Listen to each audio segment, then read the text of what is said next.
Good morning friends. I hope आप सब अच्छे होंगे। आपका स्वागत है आपके अपने YouTube channel current affairs for exam में। चलिए आज दिनांक 3/9/2024 की प्रश्नावली शुरू करते हैं।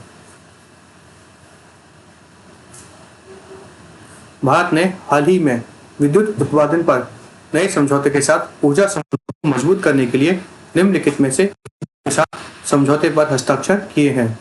नेपाल, भूटान, म्यांमार, श्रीलंका। इसका सही जवाब है श्रीलंका। भारत ने हाल ही में श्रीलंका के साथ बिजली उत्पादन पर नए समझौते के साथ ऊर्जा संबंधों को मजबूत करने के लिए समझौते पर हस्ताक्षर किए हैं। चलिए अगले प्रश्न पर आते हैं। निम्नलिखित में से किस राज्य ने हाल ही में परकाम्य लिखित अधिनियम मामलों को संभालने के लिए अर्थात negotiable instrument at access cases को संभालने के लिए डिजिटल कोर्ट लॉन्च किया है? तमिलनाडु, गुजरात, केरल, मध्य प्रदेश। इसका सही जवाब है केरल। केरल ने हाल ही में परकाम्य लिखित अधिनियम मामलों को निपटाने के लिए देश का पहला डिजिटल कोर्ट लॉन्च किया है। चलिए अगले प्रश्न पर और आते हैं। प्रत्येक वर्ष विश्व गगनचुंबी इमारत दिवस कब मनाया जाता है? 1 सितंबर, 2 सितंबर, 3 सितंबर, 4 सितंबर। इसका सही जवाब है 3 सितंबर। विश्व गगनचुंबी इमारत दिवस हर साल 3 सितंबर को मनाया जाता है। चलिए अगले प्रश्न पर आते हैं। निम्नलिखित में से कौन सा देश हाल ही में दक्षिण कोरिया में संयुक्त राष्ट्र कमान का 18वां सदस्य राज्य बन गया है? Spain, Germany, Canada, Argentina. इसका सही जवाब है जर्मनी।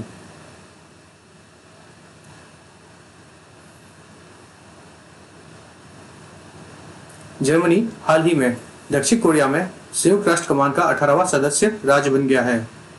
संयुक्त राष्ट्र कमान की स्थापना 1950 में कोरियन युद्ध के दौरान शांति बहाल करने और युद्ध समझौते को लागू करने में मदद करने के लिए की गई थी। संयुक्त राष्ट्र कमान की स्थापना 1950 में कोरियाई युद्ध के दौरान उत्तर के खिलाफ दक्षिण कोरिया का समर्थन करने के लिए की गई थी। संयुक्त राष्ट्र कमान ने 1953 में युद्ध विराम बनाए रखा था। चलिए अगले प्रश्न पर आते हैं। अनवर इब्राहिम निम्नलिखित में से किस देश के प्रधानमंत्री हाल ही में बने हैं? Malaysia, Thailand, Indonesia, Cambodia. इसका सही जवाब है मलेशिया। अनवर इब्राहिम हाल ही में मलेशिया के प्रधानमंत्री बने हैं। हाल ही में मलेशिया प्रधानमंत्री अनवर इब्राहिम ने भारत का दौरा किया और व्यापक रणनीतिक साझेदारी पर हस्ताक्षर किए हैं। चलिए अगले प्रश्न पर आते हैं। निम्नलिखित में से किसने सिनसिनाटी ओपन खिताब जीता है? जेनिक सिनर, आर्या सावलंका, उपरोक्त दोनों, उपरोक्त में से कोई भी नहीं। इसका सही जवाब है उपरोक्त दोनों। जेनिक सिनर और आर्या सावलंका ने हाल ही में पुरुष और महिला वर्ग में सिनसिनाटी ओपन खिताब जीता है। चलिए अगले प्रश्न पर आते हैं। निम्नलिखित में से किस राज्य सरकार ने पर्यटन के ICRT गोल्ड पुरस्कार जीता है? मध्य प्रदेश, तमिलनाडु, तेलंगाना, केरल। इसका सही जवाब है केरल। केरल के रिस्पॉन्सिबल टूरिज्म मिशन ने international centre for responsible tourism भारतीय उपमहाद्वीप पुरस्कार में 4 स्वर्ण पदक जीते हैं। चलिए अगले प्रश्न पर आते हैं। हाल ही में निम्नलिखित में से किस राज्य सरकार ने घोषणा की है कि राज्य सरकार और निजी क्षेत्र में महिलाओं को 1 दिन का मासिक धर्म अवकाश मिलेगा?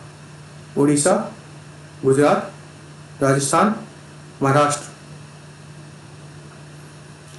इसका सही जवाब है उड़ीसा। उड़ीसा राज्य सरकार ने घोषणा की है कि राज्य सरकार और निजी क्षेत्र की महिलाओं को एक दिन का मासिक धर्म अवकाश मिलेगा। चलिए अगले प्रश्न पर आते हैं। संयुक्त राष्ट्र मानवाधिकार टीम ने मानवाधिकार उल्लंघनों की जांच करने के लिए निम्नलिखित में से किस देश का दौरा किया? म्यांमार, बांग्लादेश, श्रीलंका, पाकिस्तान। इसका सही जवाब है बांग्लादेश। मानवाधिकार उल्लंघनों की जांच के लिए संयुक्त राष्ट्र मानवाधिकार टीम ने बांग्लादेश का हाल ही में दौरा किया। चलिए अगले प्रश्न पर आते हैं।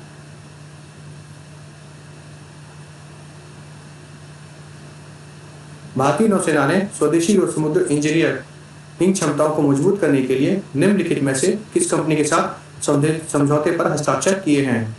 BEL, BHEL, ONGC, BEML। इसका सही जवाब है BEML।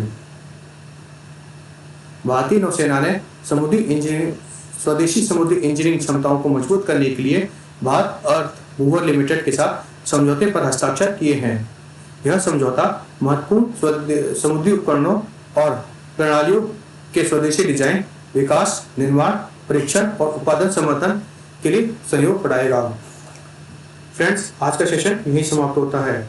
आपको हमारा सेशन कैसा लगा कमेंट करके बताइएगा तथा लाइक एवं सब्सक्राइब अवश्य कीजिएगा। धन्यवाद।